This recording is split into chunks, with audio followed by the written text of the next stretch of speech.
ভাবতেছি high high একে রোজা রাখতে পারি না, প্রকাশ্যে খেতেও পারবো না, কি যে জ্বালা। আর আগে থেকে সব মুসলিম দোকানগুলো সব পর্দাও রেডি হয়ে যাচ্ছে। যে দোকানে পর্দা থাকবে না সেখানে মুসলমান যাবে? আর ওই চায়ের দোকানে পর্দা, হোটেলে পর্দা, রেস্টুরেন্টে পর্দা। এক মাস এখন ওর পর্দা এখন ফরজ। কথা বুঝেছেন? দিনে দুপুরে রমজান মাসে পর্দা তুলে দেখেন সব ফেরেশতা বসে আছে। ভাই আপনিও রমজান মাসে খাচ্ছেন? বলে খোকার বলো না, খালি পেটে থাকলে বড্ড গ্যাস হয়, পেটের সমস্যা হয়। এমনি সারা বছর কখনকার খাবার কখন খাচ্ছে ঠিক নাই, রমজান মাসে পেটের সমস্যা হয়। এরা লোক আছে না নাই? অথচ অজুহাত দেয় আমি সুস্থ লোক, যদি বলি আমি অসুস্থ, পেটের সমস্যা, তা আল্লাহ কি রোগ বাড়াবে না কমাবে? রাসূল বলেছেন কেউ যদি মুসলমানের সঙ্গে দেখা হলে আগে কি হবে? সালাম, আসসালাম কবলাল কালাম, কথার আগে সালাম দাও। আর সালাম দেওয়ার পরে জিজ্ঞাসা করতে, ভাই আপনি কেমন আছেন? আমি যতই অসুস্থ থাকি মুসলমান হিসাবে কর্তব্যটা কি বলার? আলহামদুলিল্লাহ আমি ভালো আছি। কথা ঠিক কিনা? আল্লাহ পাক খুশি হয়ে বলে দেখো আমার ফেরেশতা অসুস্থ, আমার বান্দা অসুস্থ, ফেরেশতা এরপরে আমার শুকরিয়া আদায় করে বলছে আমি সুস্থতা।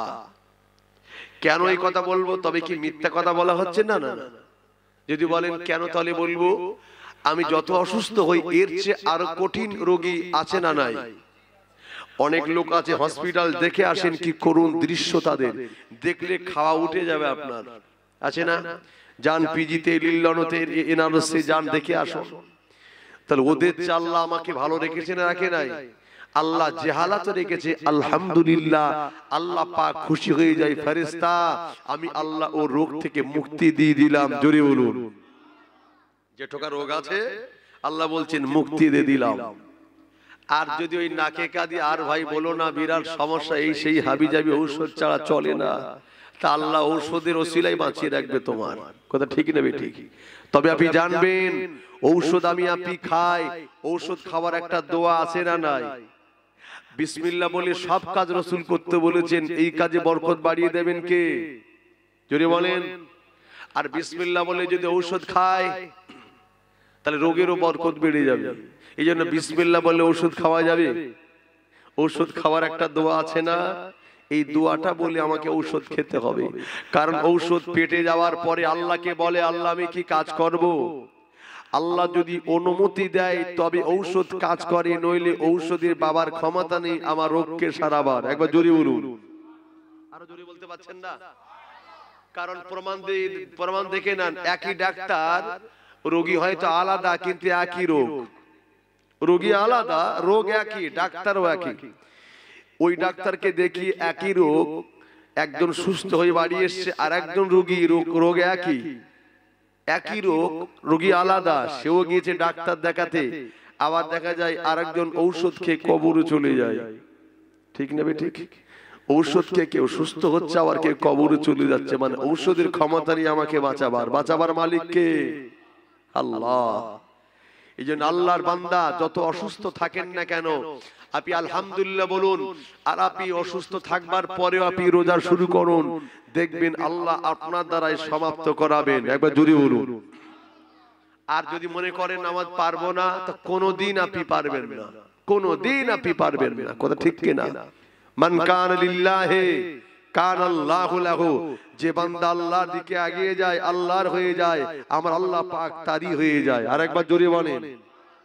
বাবা আমরা এক মাস রোজা রাখবো, তাই চিন্তা করছি কি করে রাখবো। অনেক বড় বেলা, আসর থেকে মাগরিব খালি ঘড়ি দেখতেছে কটা বাজে রে ভাই, এখন আজান তো হলো না রে, আর বাকি কত, আর সহ্য হচ্ছে না।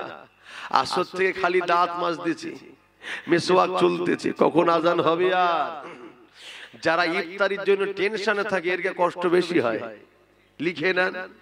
আর যারা দুনিয়ার কাজ নিয়ে ব্যস্ত থাকুন, যেমনটি ছিলাম, আল্লাহর হুকুম আদায় করুন। আপনি রোজা আছেন নিজে মনে থাকবে না আপনার। কথা ঠিক না ভুল বলেন?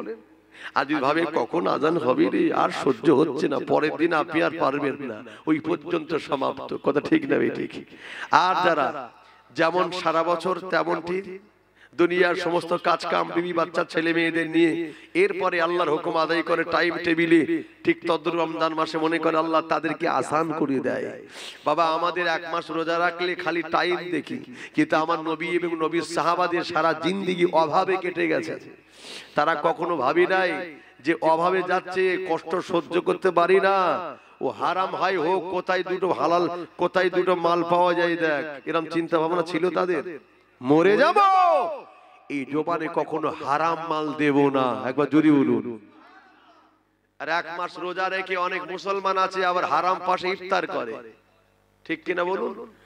জানি ও লোকটা রোজা রাখে না, ও হারাম কারবার করে, কিন্তু ইফতারটা ভালো দেয়। ও যাহাই হোক, কায়দা বেশ কায়দা করে হবে ইফতার। সারাদিন আল্লাহর হুকুম পালন করলাম, একটু ভালো খাওয়ার জন্য যদি হারাম মাল খাই রোজা হবে? আর তাহলে এই জন্য আমার হালাল হারাম বেঁচে খাওয়ার দরকার আছে না নাই? আমার নবী পেটে পাথর বেঁধেছেন, হারাম মাল জবানে দেয় নাই, একবার জোরে করে বলুন। সালাম দেওয়া সুন্নাত না ওয়াজিব? জবাব দেওয়া, যে ব্যক্তি সালাম দেবে নবী বলেছেন জবাব দেনেওয়ালা যেন আরেকটু জোরে দেয়। মদিনার মসজিদে নবী বসে আছেন, নবীর একজন সাহাবা এসেছে, আসসালাতু আসসালামু আলাইকা ইয়া রাসূলুল্লাহ হাবিবাল্লাহ। নবী আমার সালামের জবাব দিলেন, ঠোঁট দুটি নড়েছে, কিতাব এসেছে আওয়াজ নবীর জোরে উচ্চারণ হয় নাই। সাহাবাটা আদবের সঙ্গে গেছেন, ইয়া রাসূলুল্লাহ হুজুর আমার জানতে মন চায়, আপনি বলেছেন যে ব্যক্তি সালাম দেবে যতটা জোরে জবাব দেনেওয়ালা আওয়াজ কণ্ঠস্বর যেন একটু জোরে হয়। আমি তো সালাম দিলাম জোরে, জবাব তো জোরে পাইনি হুজুর, ব্যথা নেবেন না, কারণটাকে একটু জানতে চাই। নওজোয়ান যুবকেরা, ছেলেরা, বাচ্চারা, নবী আমার কি করলেন? জবানে না বলে পেটের জামাটা উঁচু করে দেখালেন। ও জওয়ানেরা, আল্লাহ নবী পেটে একটা নয়, দুটো নয়, তিনটি পাথর আল্লাহর নবীর পেটে বাঁধা। কটা পাথর? কেন বেঁধেছেন? ফাকির চাই, ক্ষুধার জ্বালা সইতে পারে না, মাজা সোজা করতে পারছেন না, তাই পাথর বেঁধেছেন যাতে মাজাটা সোজা করতে পারে। এরপরে নবী কি হারাম খেয়েছেন? ও নওজোয়ান যুবকেরা, ছেলেরা, বাচ্চারা, নবী আমার পেটের জামাটা উঁচু করে দেখায়। সাহাবারা চেঁচে দেখলেন নবী বাগে পেটে পাথর বাঁধা। সাহাবা দেখবার পরে চোখ দিয়ে টাপটা করে পানি ঝরে যায়। ইয়া রাসূলুল্লাহ হাবিবাল্লাহ, হুজুর বিয়াদে মাফ করুন, আপনি যদি চান আল্লাহ পাক চাইতে দেরি, আল্লাহর দিতে দেরি নয়, একবার জোরে মানে আপা চাইতে দেরি, দিতে তো দেরি নয়, আপনি কেন ক্ষুধার্ত? নবী আমার ডেকে বললেন, বাবা সাহাবারে শুনে রেখে দাও, আমি আল্লাহ নবী জানিয়ে দিলাম। ও বাবা সাহাবারা, আমি আল্লাহ নবী জানিয়ে দিলাম, ব্যথা না পেলে ব্যথিত হওয়াটা বোঝা যায় না, কষ্ট না পেলে কষ্ট হওয়াটাকে বোঝা যায় না। বাবা সাহাবারে শুনে রাখো, আমি রাসূলুল্লাহ অনেক উম্মত আমার গরীব হবে, অসহায় হবে, এটা বলতে যেন না পারে। নবী আমার ধনী ছিলেন, গরিবে মা নবী বুঝবেন কিভাবে, এজন্য আমি নবী আগে থেকে দুঃখ কষ্টটা ভাগাভাগি করে নিতে চায়, একবার জোরে বলেন। কেন অনেক লোক আছে বলবে কি করে রোজা রাখবো, রোজা রাখলে ঠিক মতো খাটা যাবে না, মেহনত করা যাবে না, একাই খাটি 8 জন 10 জন খায়, কি করে নামাজ পড়বো, একা খাটি 8 জন 10 জন ফ্যামিলি, একাই খাটি সবাই খায়, টাইম টেবিল পাওয়া যায়। এই কথা বলতে যেন না পার, নবী বলছেন পেটে পাথর বেঁধে আল্লাহর হুকুম পালন করেছি, তবু আমি নবী পেট ভরে খেয়ে আরামে জীবন যাপন করতে চাই না, একবার জোরে বলুন। আহা, আল্লাহু আকবার, আল্লাহু আকবার। তাহলে নবী পাকের জিন্দেগি কষ্ট কি করার কোনো দরকার ছিল কি? তিনি তো আরামে জীবন যাপন করতে পারতেন, কেন করলেন? যাতে আমার গরিব উম্মতরা যেন আমাকে বলতে না পারে নবী ধনী ছিলেন, তিনি গরিবের মায়া বুঝবেন কিভাবে, তাই তো আমি নবী একটু গরিবী হালাতকে বেছে নিলাম, একবার জোরে বলুন। আহা, এলাকার বাইরে, এই জলসার বাইরে অনেক লোক আসে না নাই? এই সমস্ত লোকগুলো ভাবতে যে সবে শুরু হয়েছে, হয়তো এসব নামাজ পড়ে লোকজন নেই, যাচ্ছি যাবো ভাবতে, কিন্তু আল্লাহর শুকরিয়া যথেষ্ট লোকজন এসছে, একটু আওয়াজ দেন নারে তাকবীর। আর আসলে জলসা শুনতে আসে সবাই, কিন্তু বসতে পারে কি সবাই? এখানে বসতে গেলে কপাল দরকার হয়, কি দরকার? নসিব দরকার, তকদির দরকার। আল্লাহ যার তকদিরকে বড় করে দেয়, আল্লাহ তার এখানে বসার সুযোগ করে দেয়। জোরে বল আল্লাহুম্মা আমিন। একবার তাকবীরে ধ্বনি দেন, নারে তাকবীর। আর একটু উচ্চ আওয়াজে দেন, নারে তাকবীর, নারে তাকবীর। মাশাআল্লাহ, এরকম আওয়াজে একবার দরুদ হবে, আস্তে নয়। আস্তে বললে শুনতে পাই আল্লাহ, জোরে বললে শুনতে পাই। জোরে কেন বলবো? ভক্তিতে মুক্তি পাওয়া যায়, মহব্বতে। আল্লাহুম্মা আহা ওয়া আলা আলি সাইয়্যিদিনা। কে এলো ওই মরুর বুকে ঘুচিয়ে দিতে অন্ধকার? কে জ্বালালো শান্তির প্রদীপ আগাতে সহে বারংবার? কে শোনালো প্রথম বাণী শরীকি কে গো নাই খোদার? সে যে মোদের নূরের নবী, দরুদ পড়েন বারংবার। আল্লাহুম্মা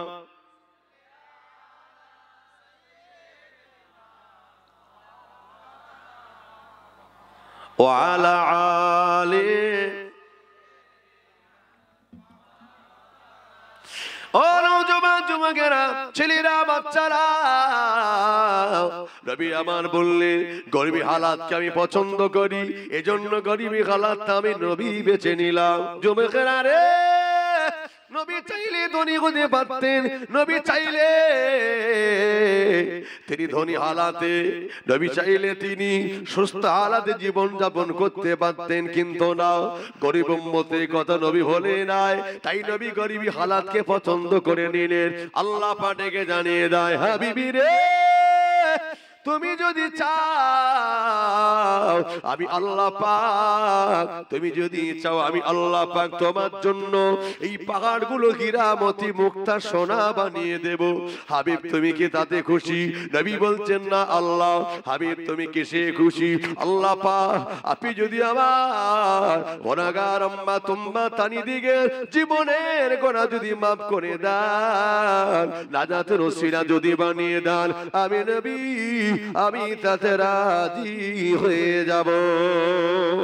আল্লাহ পাক ডেকে বললেন, ও হাবিবে পিয়ারা, তুমি যাতে রাজি আমি আল্লাহ পাক তাতে রাজি। হাবিব তুমি শুনে রেখে দাও, তুমি গরিব হালাতকে পছন্দ করলে, গরিবকে তুই পিয়ার করলে, আমি আল্লাহ আমিও গরিবদেরকে মহব্বত করলে। হাবিব তুমি বলে দাও, ও আমার হাবিবে পিয়ারা,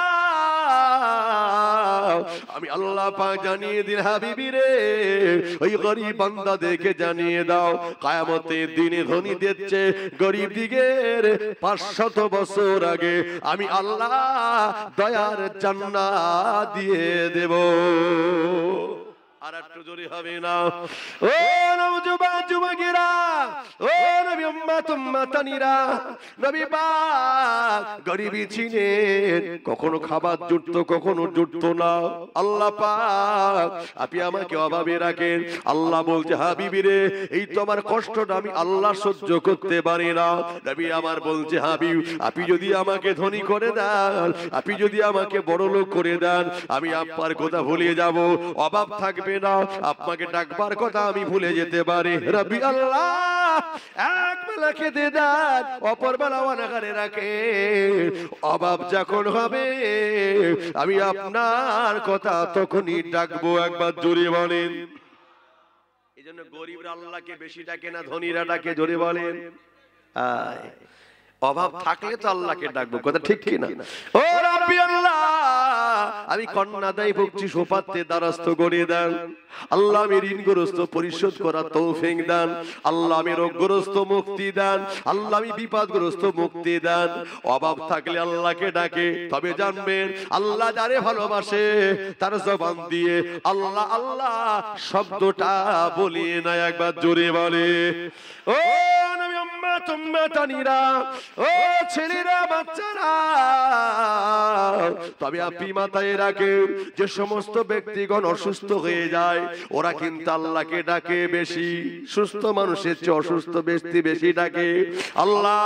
আল্লাহ পাক, আমি রোগগ্রস্ত সহ্য করতে পারি না, ব্যথা যন্ত্রণা জ্বালা সহ্য করতে পারি না, আল্লাহকে বেশি বেশি ডাকার সুযোগ পায় নবীর উম্মতেরা। ও নওজোয়ানেরা, অনেকে বলে এই ব্যক্তিটা না জানি কি কর্ম করেছে, না জানি কি অন্যায় করেছে, কঠিন কঠিন রোগ আল্লাহ দিয়েছে, বড় বড় রোগগ্রস্ত আল্লাহ পাক, না জানি কোন অন্যায় করেছে, কিন্তু না, কিতাবে লেখা হলো রোগ হলো আল্লাহ পাকের একটি নিয়ামত। একবার জোরে বলেন, রোগটা কি? আল্লাহ পাকের নিয়ামত। কেন? রোগগ্রস্ত হলে আল্লাহকে বেশি ডাকার সুযোগ পায়। কথা ঠিক কি না? ও নবী উম্মত উম্মতানিরা, ও ছেলেরা বাচ্চারা, তাই কি ফেরাউনে কেউ রোগটোক ছিল নাকি? আবু জেলে কেউ রোগটোক ছিল বলে মনে হয়? রোগ দিলে বিপদ দিলে ও তো এবার শুধরে যাবে। কথা ঠিক কি না? এজন্য মুমিনদের একটু বিপদ দেয় কে? আল্লাহ। পরীক্ষা নাই, ইমতিহান নাই। জোবেকেরা রে, ও নবী উম্মত উম্মতানিরা, জীবনে যতই বিপদ আসুক, যতই মুসিবত আসুক, আপনি এটা মনে রাখবেন, আপনি এটা জানবেন, আল্লাহ পাক রোগ আর বিপদ দিয়ে আমাকে একটু চেক করছে, আমাকে একটু টেস্ট করে নিচ্ছে। মুমিন যারা এক কথাই বলে আল্লাহ, ও রাব্বি আল্লাহ, আপনি যদি রোগ মুসিবত যদি দেন আপনার পক্ষ থেকে, আমি আলহামদুলিল্লাহ খুশি মনে গ্রহণ করলাম। আল্লাহ পাক খুশি হয়ে গিয়ে বান্দার আমল নামায় সওয়াব লিখে ইমানে পাওয়ারটাকে বাড়িয়ে দেয়। একবার জোরে বলে, আর একটু জোরে হয় না? ও নবী উম্মত উম্মতানিরা, ও ছেলেরা বাচ্চারা, এজন্য গরিব হয়েছেন দুঃখ নেবেন না, অসুস্থ আছেন দুঃখ নেবেন না, বিপদে আছেন দুঃখ নেবেন না। কিন্তু অনেকে ব্যালেন্স হারিয়ে ফেলে, আল্লাহ আমি এত নামাজ পড়ি, আমার কেন অভাব? আল্লাহ আমি রোজা রাখি, বাদ দিই না, ও রাব্বি আল্লাহ আমার তো অভাব বিপদ মুসিবত কেন? আমার পাশে একজন বেনামাজি, আল্লাহ গাড়িওয়ালা বাড়িওয়ালা টাকাওয়ালা পয়সাওয়ালা, অথচ নামাজ পড়ে না, আল্লাহ ওকে এত কেন দিলেন, আমাকে কেন দেন না? আল্লাহ পাক বলছে বান্দারে মনে রাখো, বান্দারে আমি আল্লাহ যার যতটা দেব ততটা হিসাবে নেব। ও আমার বান্দা, কিছু দেই আর না দিই বান্দা, তোমার এই বডিটা দেহটা দিয়েছি কত সুন্দর, ফাল আনজুর ইনসানা মিম্মা খুলিক, আল্লাহ কোরআনে বলছে বান্দারে তুমি তোমার চেহারা দিকে চেয়ে চেয়ে দেখো, আমি আল্লাহ কি সুন্দর করে তোমাকে বানিয়েছে। বান্দারে আমি আল্লাহ এক একটা পার্সে দিলাম লক্ষ লক্ষ টাকা দাম, একটা হাত যদি নষ্ট হয়ে যায়, পৃথিবী কি কোন ডাক্তার আছে 5 লক্ষ টাকা দেবে অরিজিনাল হাত আমার দেবে? আমি 10 লক্ষ টাকা দেব, একটা পা আমার দেবে অরিজিনাল? আছে নাকি? ও নবী উম্মত, কোটি কোটি টাকার সম্পদ আল্লাহ পাক আমার এই বডিটার ভিতরে আল্লাহ দান করেছেন। একবার জোরে বলে, যুবকেরা রে, ও নবী উম্মত উম্মতানিরা, আল্লাহ হয়তো আপনাকে কম দিয়েছে, ভালোবাসেন বেশি তাই, কারণ আল্লাহ যারে ভালোবাসে তার জবান থেকে আল্লাহ আল্লাহ বলিয়ে নাই। আমি আগে বলেছিলাম ধনী যারা নতুন গাড়ি নিয়ে রাস্তায় বেরিয়েছে আল্লাহর কথা মনে নাই, গরিব যারা ভাঙাচূর্ণ দুর্বল গাড়ি নিয়ে বার হয়েছে, আল্লাহ তুমি রাস্তায় বিপদ দিও না, প্রত্যেক মুহূর্তে কি হবে? আল্লাহর কথা মনে হবে। এজন্য গরিবী হালাত আল্লাহ পাক এত পছন্দ করে, ধনীদের চেয়ে 500 বছর আগে দয়ার জান্নাত দেবে। একবার জোরে বলেন, আর একটু জোরে হবে না? ও নবী উম্মত উম্মতানিরা, ও ছেলেরা বাচ্চারা, ও নওজোয়ান যুবকেরা, অভাব বলে কি জিনিস আল্লাহ আমাদের হয়তো দেয় নাই, যাদের ছিল অভাব আল্লাহকে তারা কিন্তু ভুলে দেয় নাই। যুবকেরা রে, একটা মাস রোজা রাখি আর না রাখি, অনেকে আছি ঈদের নামাজে যাওয়ার আগে নতুন পোশাক ছাড়া নামাজ পড়তে যাই না। আমরা পড়ি নাই পড়ি, বাচ্চাদেরকে নতুন জামা ধার করে হলে কিনে দেয়, বাচ্চারা না পড়ে থাকবে, আরে আমাদের না হয় না। ও চোখ মরিচা জোয়ানেরা, ও নবী উম্মত উম্মতানিরা, আমার নবী পাকের আদরের দুটো নাতি ইমাম হাসান হোসেন রাদিয়াল্লাহু আনহুমা, এক তারিখ আদে ফাতেমা আরে নিজের কলিজার টুকরি মাকে ডেকে বলল, আম্মা জান, ও আমাদের আম্মা জান, রমজান মাস চলছে মা, সামনে আমাদের আসতেছে ঈদুল ফিতর, আম্মা জান সবাই নতুন জামা পরে ঈদের ময়দানে চলে যায়। ও আম্মা জান, আমরা গরিব বলে কি নতুন জামা আমাদের নসিবে হবে না? হযরতে ফাতেমা কাঁদতেছে, আল্লাহ, ও রাব্বি আল্লাহ, আজ আমরা গরিব বলে, আমার স্বামী গরিব বলে বাচ্চারা ব্যথা নাই, দুঃখ নয়, আল্লাহ আমি কি তাদের নতুন জামা দিতে পারবো না? আল্লাহ, আল্লাহ বাচ্চাদের কষ্ট আমি ফাতেমা সহ্য করতে পারি না। বাচ্চারা বারবার কান্নাকাটি করে, বাইনা ধরে, মা ডেকে বলতে লাগে, ওরে বাবা হাসান হোসেন রে, চিন্তা করো না, ইনশাআল্লাহ ঈদের দিনে নতুন জামা পরে ঈদের ময়দানে চলে যাবে। একটু জোরে বলা যাবে না? ধনী লোকের ছেলে মেয়েরা নতুন জামা পরে আনন্দটা বোঝে না, গরিবের ছেলে মেয়েরা নতুন জামা পরলে আনন্দ কি জিনিস তারাই জানে, ঠিক না? ঠিক বলে, ওরা সব সময় পরে, এজন্য কি আনন্দ কি দুঃখ ওরা বোঝে না। ও নবী উম্মত উম্মতানিরা, কত আনন্দ হয় ইমাম হাসান হুসাইন রাদিয়াল্লাহু তাআলা আনহুমা, কত আনন্দে আনন্দিত, আজ ঈদে আমরা নতুন পোশাক পরে ময়দানে যাব। যুবকেরা রে, ও নবী উম্মত উম্মতানিরা, আল্লাহ যদি টাকা দেয়, এলাকা যদি কোনো গরিব থাকে ময়দানে যাওয়ার আগে, ঈদের ময়দানে যাওয়ার আগে ওই গরিবের বাচ্চা দুটো পোশাক কিনে দিও। ও নবীর উম্মতেরা, ও নওজওয়ানেরা, ঈদের সময় শুধু তাই নয়, রমজান মাসে অনেকের খাবার এতটা নষ্ট হয়, আহারে অনেকের পাশের বাড়ি গরিবরা খেতে পায় না, পারলে ইফতারি টাইমে পাঠিয়ে দেন, পারলে ইফতারির জন্য কিছু যতটুকু সমর্থনটি পাঠিয়ে দেন। আপনার ওই টাকায় কোন গরিব যদি ইফতার করে, আপনার একটা খাজুরে যদি ইফতার করে, আল্লাহ নবী বললেন, ও ছেলেরা, একটা রোজাদার রোজা রেখে যতটা সওয়াব পাবে, আপনার ওই টাকা, আপনার এই ফলে, আপনার এই দানে, আপনার ওই মালে যদি কেউ ইফতার করে, আল্লাহ পাক আপনার ততটা সওয়াব আমুলনামায় দান করে দেবে। একটু জোরে হবে না? ও চোখ মরিচা জোয়ানেরা, যুবকেরা, ও নবী উম্মত উম্মতানিরা, ধনী লোকেরা নতুন কাপড় পরে, গরিবদের মনে বড় ব্যথা লাগে, বাচ্চারা বড় কাঁদে, আম্মা জান আমাদেরকে একটু নতুন জামা জুড়বে না? যুবকেরা রে, ইমাম হাসান হোসেন কাঁদতে লাগে। ও জওয়ানেরা, হযরত ফাতেমা রাদিয়াল্লাহু আনহা বলেছিলেন, বেটারা রে, কেঁদো না, কেঁদো না, কেঁদো না, আমি দর্জির কাছে কাপড় পাঠিয়ে দেব, নিশ্চয়ই ঈদের দিন তোমাদের জন্য দুটো জামা পাঠিয়ে দেবে।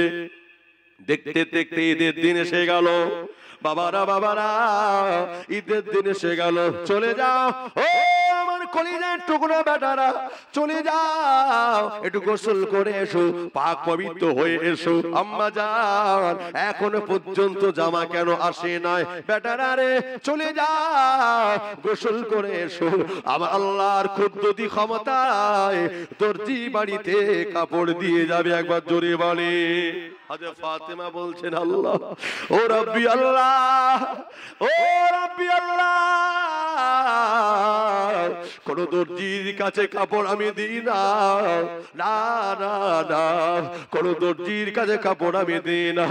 রাব্বি আল্লাহ, আজ আমার বেটা দুটো গোসল করেছে, নতুন জামা চাইবে, দিতে যদি না পারে আমি ফাতেমা লজ্জিত হয়ে যাব, আমি ফাতেমা শর্মিন্দা হয়ে যাব।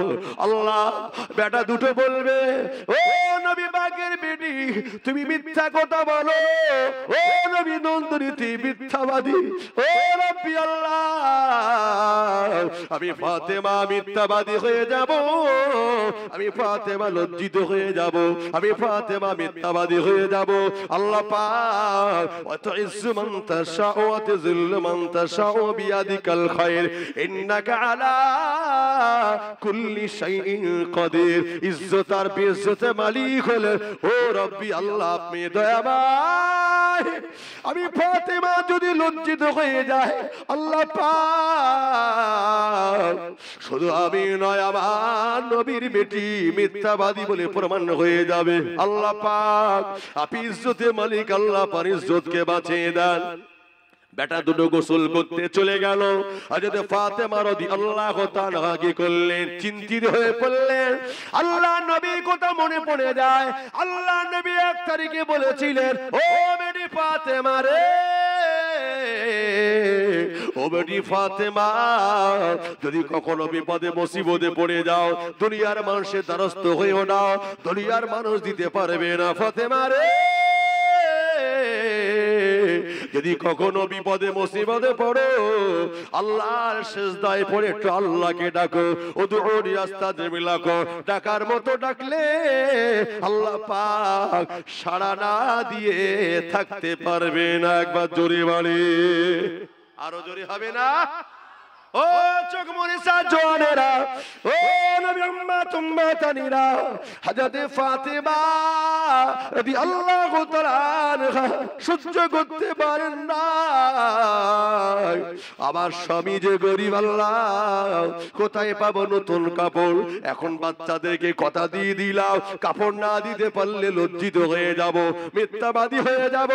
ও জওয়ানেরা, হযরত ফাতেমা রাদিয়াল্লাহু তাআলা আনহা কি করলেন জানেন? ঘরের ভিতরে গিয়ে ঘরের একটা কোনায় আল্লাহর নামাজের মুসল্লা নিয়ে আল্লাহর সিজদাতে চলে গেলেন। আর বিপদে আমরা আল্লাহকে ভুলে যাই।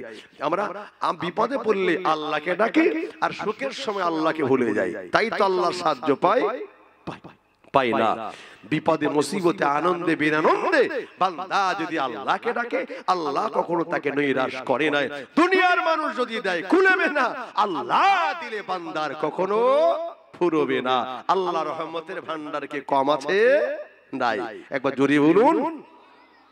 ও নবী উম্মাত উম্মাতানিরা, ও চোখ মরিচা জওয়ানেরা, যুবকেরা,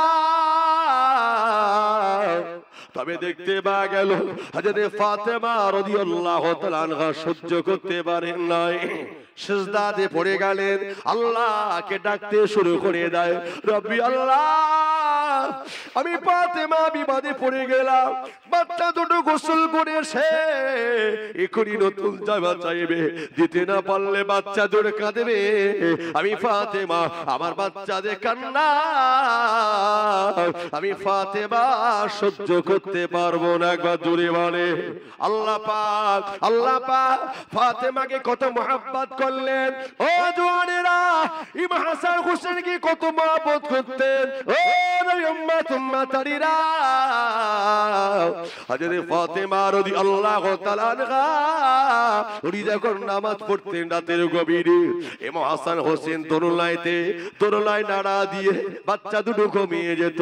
নিরিবিলি রাতে, নির্জনে রাতে হযরত ফাতেমা কি করতেন? আল্লাহর ইবাদতে মশগুল হয়ে যেতেন। বাচ্চা দুটো কাঁদে, মা মা বলে ডাকে, আল্লাহ পাক জিবরাইলকে পাঠিয়ে দিতেন, ও ফেরেশতা জিবরাইল চলে যাও। হাসান হোসেন কাঁদতেছে, আমার ফাতেমা ইবাদতে মশগুল হয়ে আছে, আমার ফাতেমা নামাজে যেন কোনো ব্যাঘাত না ঘটে যায়, চলে যাও। ও জওয়ানেরা, হযরত জিবরাইল আমিন কি করতেন? হযরত ফাতেমার মতো চার আকৃতি ধারণ করে ওই রকম গলার কণ্ঠ আওয়াজ দিয়ে হযরত ফাতেমার মতো আকৃতি সুরা ধারণ করে এবং হাসান হুসাইনের দোরলাটা নাড়া দিতেন। একবার জোরে বলে, আর একটু জোরে হবে না? যুবকেরা রে, হযরতে ফাতেমা সিজদায় পড়ে কাঁদতে লাগে। ও নবী উম্মত উম্মাতারিরা,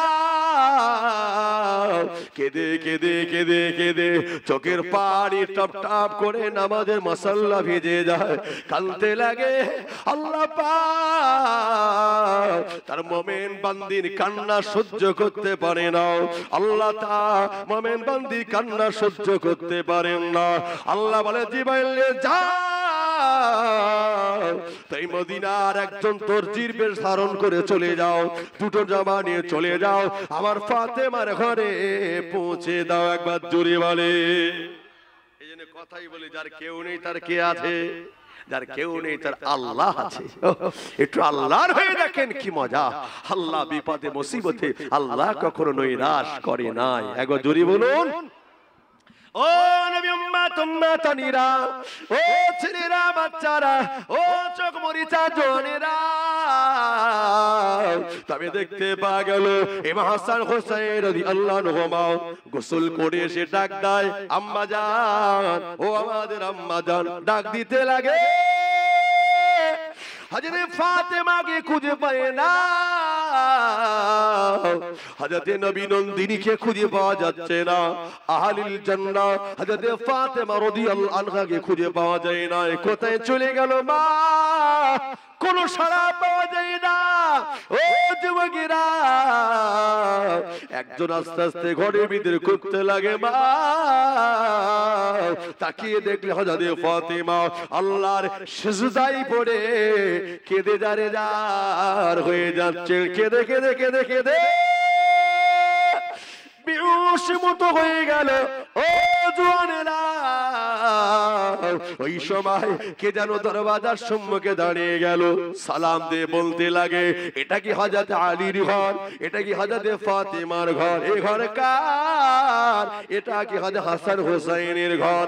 কে গো সালামের জবাব দিলেন? ইমাম হাসান দাঁড়িয়ে গেলেন। কে গো আপনি? মানান তাকে আপনি একটা বার কে বলবে? ডেকে বললেন ওই হাসান রে, আমি হলাম মদিনার একজন দর্জি। বাবা রে, তোমার মা ফাতেমা রাদিয়াল্লাহু তাআলা আনহা আমার কাছে দুটো কাপড় পাঠিয়েছিল বাবারা, আমি দর্জি ওই কাপড়টাকে জামা বানিয়ে তোমাদের ঘরে দিয়ে গেলাম। আর একটু জোরে হবে না?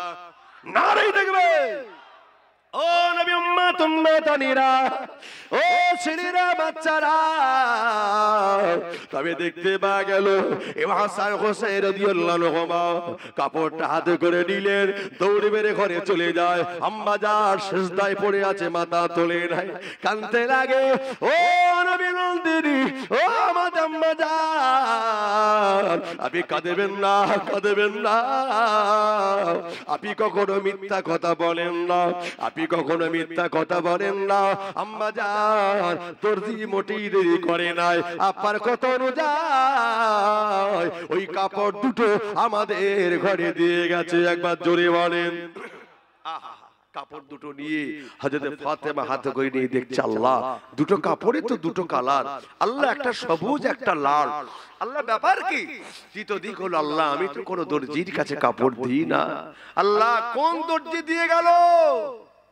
হযরত ফাতেমা ভাবছে না, নিশ্চয়ই আমার আল্লাহর পক্ষ থেকে এসেছে। একবার জোরে বলুন।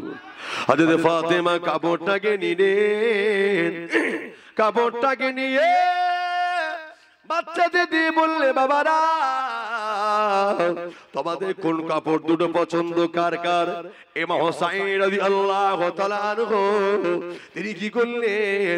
লাল কাপড়টা তিনি বেছে নিলেন। ইমাম হাসান সবুজ কাপড়টা বেছে নিলেন। ও জওয়ানেরা, দুজোড়া দুটো নতুন কাপড় বেছে নিলেন, কাপড় দুটো পরিধান করেছেন।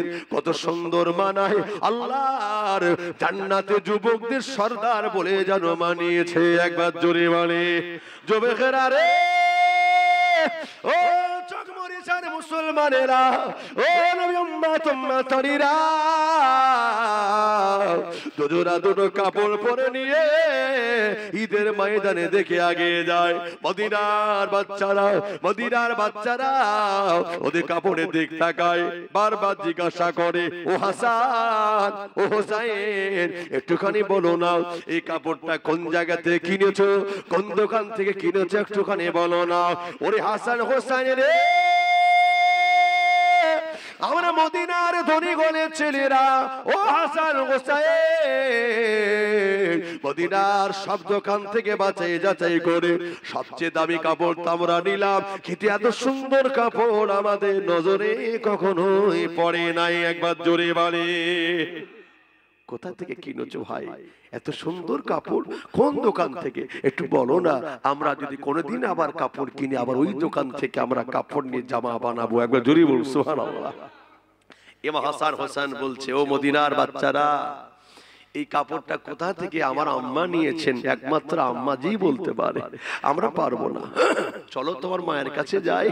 বাচ্চাগুলো আগে এসেছে, ইমাম হোসেন ইমাম হাসান রাদিয়াল্লাহু তাআলা আনহুমা বাচ্চাগুলোকে সাথে করে নিয়ে এসে নবী নন্দিনী ফাতেমার কাছে হাজির করলেন। আম্মা জান, ও আমার আম্মা জান, আপনি চেয়ে দেখেন মদিনার বাচ্চাগুলো আমাদের সাথে করে আমাদের ঘরে কে ব্যাপার।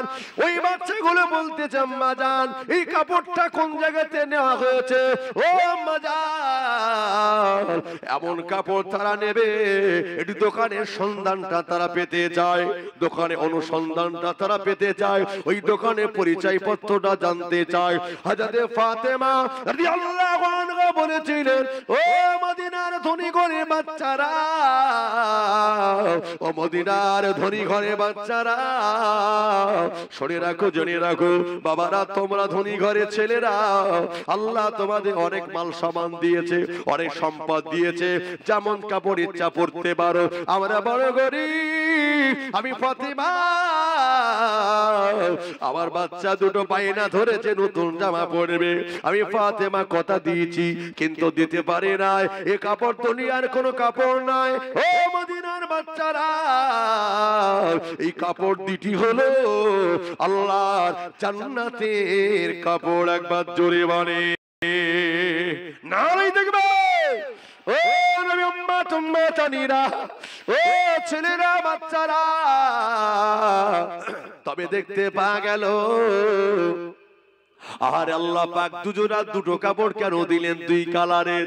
নবী আমার মেরাজে গেছিলেন, আগের যে মাসটা ছিল রজব মাসের 27 তারিখে আল্লাহ পাক কোরআনে বলে দিলেন, সুবহানাল্লাযী আসরা বিআবদিহি লাইলাম মিনাল মাসজিদিল হারাম ইলাল মাসজিদিল আকসাল্লাযী বারাকনা হাওলাহু লিনুরিয়াহু মিন আয়াতিনা ইন্নাহু হুয়াস সামিউল বাসীর। আল্লাহ পাক কোরআনে লিখে দিলেন, ও জওয়ানেরা, আমার নবীকে রাতের আধারে মেরাজ আল্লাহ করিয়েছেন, রাতের একটা অংশে আল্লাহ আমার নবীকে মেরাজ আর কুরসি লৌহ মাহফুজ ভ্রমণ করিয়েছেন। আল্লাহ পাক কোরআনে বলে দিলেন, নবী আমার আল্লাহ জান্নাতে ঘোরাফেরা করেছে। ও জওয়ানেরা, আল্লাহ নবী বললেন, আল্লাহর জান্নাতে দুটো বিল্ডিং আমি নবী দেখতে পেলাম, একটা হলো সবুজ আর একটা হলো লাল। আমি জিবরাইলকে জিজ্ঞাসা করলাম, ওরে ভাই জিবরাইল রে, এই বিল্ডিং দুটো কালার কেন, পাশাপাশি দুটো কার?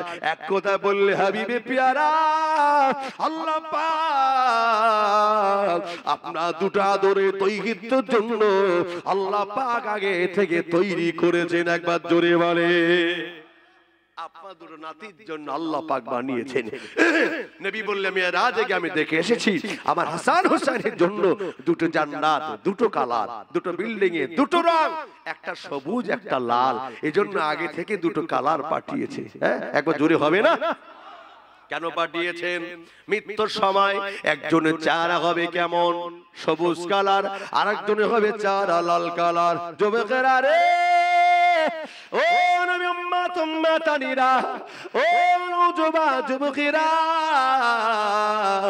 নবী আমার বুঝে গেলেন, আল্লাহ পাক বুঝিয়ে দিলেন একজনে মৃত্যু হবে বিষ পান করিয়ে, এবং হাসানের চেহারাটা হবে সবুজ কালার। আল্লাহ পাক আগে থেকে সবুজ কাপড়টা তার জন্য নির্বাচন করে পাঠিয়েছেন। আর একজনে মৃত্যু হবে এবং হোসেন রাদিয়াল্লাহু আনহু কারবালার প্রান্তরে একদল নবী পাকের উম্মতেরা, একদল নিষ্ঠুর উম্মতেরা আবার নবীর পাকের ওই নাতিটাকে নির্মমভাবে হত্যা করবে। মরণের সময় যা চেহারা হবে লাল। ও নবী উম্মতানিরা,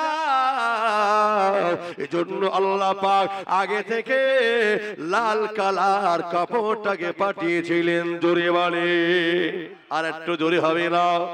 জীবনের বিনিময়ে আল্লাহকে পেলেন, জীবনের বিনিময়ে নবীকে পেলেন, পিছপা হয় নাই। নবী নবী সাহাবীরা, ও জওয়ানেরা, বাচ্চা বাচ্চা অপেক্ষা আমার নবীকে পিয়ার করেছিলেন। যুবকেরা রে, ইমাম হাসান হোসেন শহীদ হবে, এতে কোনো সন্দেহ নাই। একবার জোরে বলে, ও নবী উম্মতানিরা, নবী আমার তিনি যতটা ভালোবাসা দিয়েছেন, নবী সাহাবারা ততটা নবীকে ভালোবাসা দিলেন, নবী সাহাবীরা ততটা ভালোবাসা দিলেন। নবীর দুটো নাতি খালি